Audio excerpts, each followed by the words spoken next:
ये प्रश्न railway group D exam में पूछा गया है। आइए देखते हैं इसका हल कैसे होगा। तो इसमें सिंपल सा, इस प्रश्न में काफ़ी लॉजिक इसका सिंपल सा है।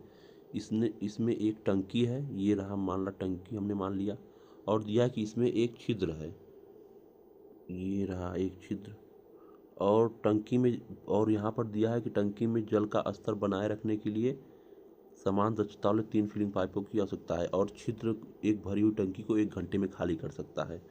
तो छिद्र से पानी निकल रहा है। यदि यहाँ पर फिर उसके बाद दिया कि टंकी में जल का स्तर बनाए रखने के लिए समान दक्षता वाले 3 फिलिंग पाइपों की आवश्यकता है। टंकी में जल पूरा भरा हुआ है ऐसे, इसमें से पानी न घटे न बढ़े, जल का स्तर बनाए रखने का यही मतलब है कि जल का स्तर बना रहे, मतलब न पानी घटे न बढ़े। तो 3 फिलिंग पाइपों की आवश्यकता है, यहाँ पर देता है 3 फिलिंग पाइप। तो इसमें 3 फिलिंग पाइप भी जुड़ी है जिससे पानी भर रहा है। तो इसमें इसका जल स्तर बना हुआ है, न घट रहा है न बढ़ रहा है। मतलब यहाँ से हमें ये पता चल गया कि जितना इन तीनों पाइप में से पानी अंदर आ रहा है, उतना अकेले इस एक पाइप से पानी बाहर निकल जा रहा है, तभी तो इसका जल स्तर न घट रहा है न बढ़ रहा है। तो 3 फिलिंग पाइपों की जो कार्य क्षमता है वो बराबर है एक जो बाहर पानी निकाल रहा है, ये आउट, इसको हम लोग बाहर जो पानी निकाल रहा है, इस होल छिद्र दिया हुआ तो इसको होल मान लेते हैं। जो एक होल है उसकी क्षमता 3 फिलिंग पाइपों के बराबर है। तो यहाँ से रेशियो निकल जाएगा, तो फिलिंग पाइप की क्षमता, जो एक फिलिंग पाइप की क्षमता है बट्टे होल की जो क्षमता है, वो निकल के आएगा 1:3।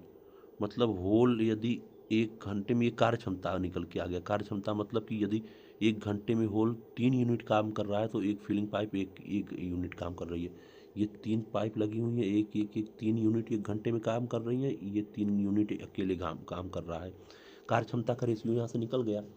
अब दिया है कि एक छिद्र एक भरी हुई टंकी को 1 घंटे में खाली कर सकता है।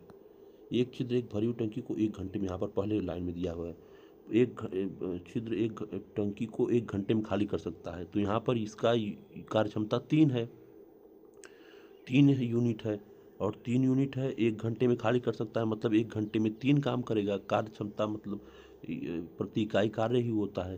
तो 3 यूनिट है उसकी कार्य क्षमता, और 1 घंटे में 3 यूनिट कार्य किया, मतलब टंकी की जो धारिता है वो 3 यूनिट की है। इसमें 3 यूनिट पानी भरा है, उससे 3 कुछ भी मान सकते हैं, 3 लीटर मान सकते हैं, कुछ भी मान सकते हैं। और इसमें से तीन पाइप जुड़ा हुआ है, और ये होल है, इसकी धारिता 3 यूनिट है। अब पूछा है कि, अब इसमें क्या पूछा है कि ऐसे और कितने फिलिंग पाइपों की आवश्यकता होगी ताकि एक खाली टंकी 3 घंटे में भर जाए। तो यदि इसमें पानी नहीं रहे, खाली टंकी रहे, और इसकी क्षमता 3 यूनिट की है,